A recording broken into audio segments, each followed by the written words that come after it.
takk nit ba nga xamante ne tagali ko xelam yëpp ci kooku lay nekk du benn gis nga kii moom la ñuy wax rom séeréer di ko wax opas gis nga kii problème bi mooy boo ci takkee doomu aadama faatu sax mën na cee jaar faatu moo tax kii baaxul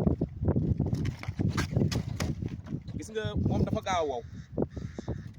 gis nga boo ci takkee doomu aadama ci bii nii wallaahi lazim bu takk bi doonee bu takk bi tegoo ci norme yi war a tegu soo ko gaawul sax mën na fee jaar faatu moo tax kii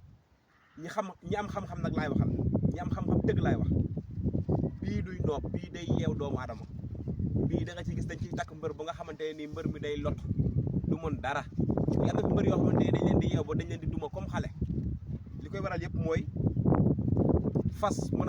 bu dëgër loolu moo koy waral man noob ak takk doomu aadama rek mu dëgër ñeew ma ci kenn yoruma xam-xam gone li may di war a faral di wax rek sama numéro téléphone 77 la 309 46 46 ji bi Baye Fall Baye Fallu Baye